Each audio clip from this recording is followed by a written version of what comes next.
Hola, muy buenas a todos, chavales, soy Shaggy y bueno, os traigo el tráiler que han puesto justo después de la final del Call of Duty. Ya sabéis que ha ganado Farico después de un final de infarto, la verdad, que han jugado muy bien. El otro equipo, NV creo que era, no sé, no estoy seguro, también se lo merecía mucho. Al principio flojeaba mucho, pero luego se vio que en punto caliente en Raid el último empezó a dar fuerte y la verdad que se lo merecían. Sí, la verdad que después de las dos primeras partidas estaban flojitos y luego ya empezaron a darle caña. Y bueno, se ve también que controlan bastante el BD, aunque Farico tuvo suerte en la última baja. Y bueno, ahí en Meltdown no pudo desactivar la bomba. Y bueno, también decir, un chico que no lo había yo, no lo conocía, vaya, el Rambo puede ser que se llamase, no estoy seguro, de NV. Me ha sorprendido mucho porque el chaval le da mucha chicha.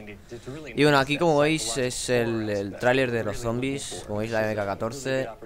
He cortado un poquito los trozos que salen esta gente hablando porque ya estuvo en inglés. Algunos lo entenderéis, pero yo como no lo entiendo pues intento cortar lo máximo posible para no alargar más el vídeo. Y bueno, chavales, os dejo para que lo disfrutéis, ya que yo no puedo explicaros nada porque no sé prácticamente nada. Y bueno, chavales, espero que os guste el vídeo, like, favoritos y hasta la próxima. Adiós.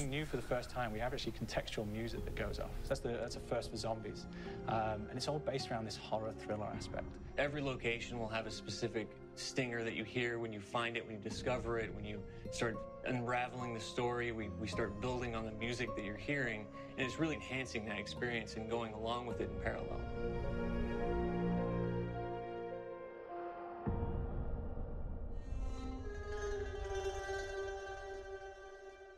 Because we wanted to embrace this kind of horror thriller element, we wanted character actors, guys who could really embody someone and then convey emotion. So that's why we went for guys like Ray Liotta, getting in that kind of guy, you know, we wanted a frantic nature. So he plays a character called Billy Handsome, who's this kind of psychopath who would be employed by the mob to kill people in interesting ways.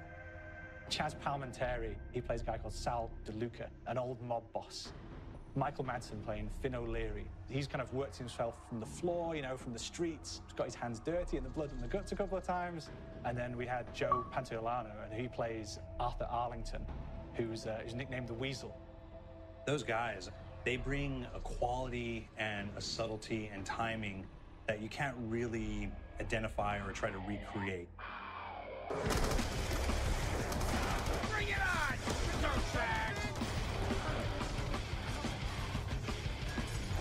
You start off in the afterlife mode, and that's just going to be, you know, what's going on. You're going to try to solve the mystery from the second you start. Afterlife to me brings a new element, like a new puzzle element. It forces me to think a little bit more or look for the clues or kind of think of zombies on a slightly deeper level. You see clues throughout the map that tell you, ooh, perhaps if I'm in the afterlife, I can interact with this object, or there's some puzzle going on here that I need to be in the afterlife. Back east, I whacked a dirty dentist with one of these. Took forever, too. Alcatraz has a Civil War kind of fort background before it turned into a penitentiary. And so we had this kind of backstory, the idea that the warden would have collected Civil War weaponry.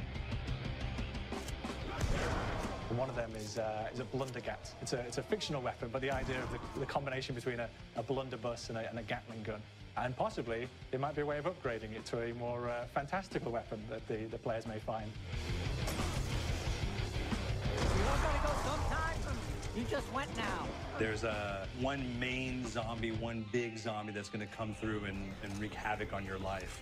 He'll lock down the perk machine, he'll close down the box, so you have to pay to get that open again. So you don't want him to interfere with your process. Now's a good time to pick a fight. It's a fun challenge. It keeps things moving forward. In terms of perks, we have a new perk called Electric Cherry. When you reload, it gives a shock around, which scales over time. Who's asking for it, ball? There is so much to experience in this map. Every time I play it, there's a new tactic to take, a new experience, a new objective to go for. But there's also this layer of things that we aren't exactly exposing to the players right off the bat and will need to be discovered. Don't let me go. Is it the calling we hear? We've got the undead in there, we've got these historical elements, and these fantastic actors all seem to be with peace with each other in this kind of same world. So it's magical, and our team is incredibly excited by it. This is the call.